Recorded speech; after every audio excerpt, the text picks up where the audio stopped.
I don't know how many years ago it was when Selena had passed away. Howard Stern had made some inappropriate comments on his radio show. They were really, really serious things that a touchy subject for any family or community that has lost somebody, like Selena.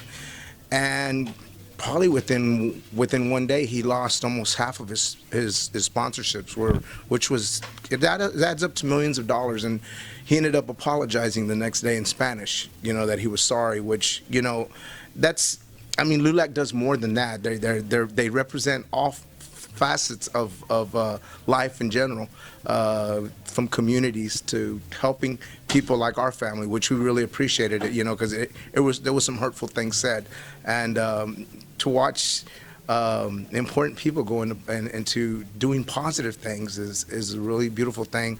I was given the honors, I think maybe it was, I don't know how many years ago it was. It was recently, of playing at Monument Mall, and for me, I've played with Selena the Astrodome 5 times. I've done so many things, but to me that was one of the greatest experiences. And they also gave me the Presidential Medal of Honor also, which was amazing.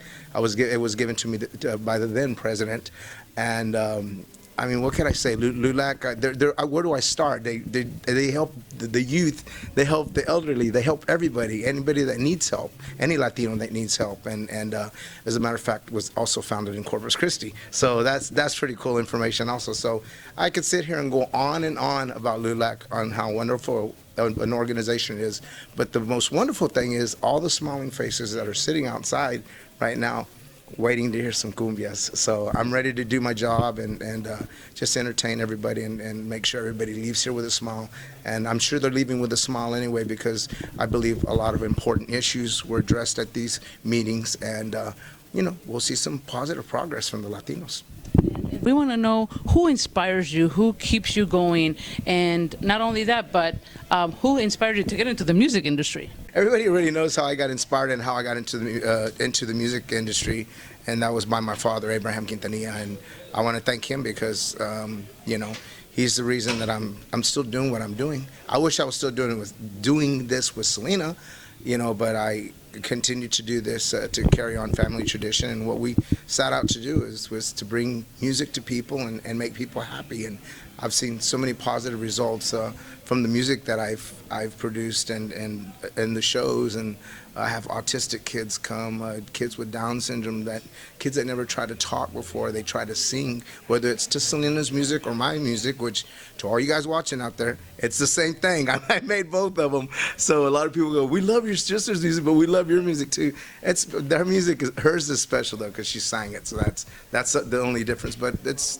comes from the same place, from my heart. You created this beautiful group, Cumbia Kings, and plus you've done so many things for other artists. What's coming up for you? What is your goal in the next 5 to 10 years?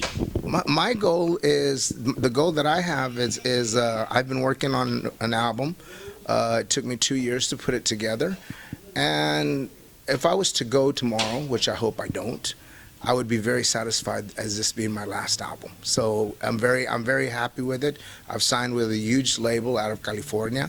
I've signed with a huge agency out of Mexico. I just hit a little bump, and there was some legalities in between record labels and stuff, and finding sometimes you get tied to a wrong marriage with a record label, and then you have to kind of sit it out till the contract's over, and then you get to move on to somebody else. So I now have the opportunity to start kind of clearing things out, and within, I think, the next 6 weeks, we should be hearing a new album from me, and hopefully, con favor de Dios, putting myself back in the top 10 positions again on the charts.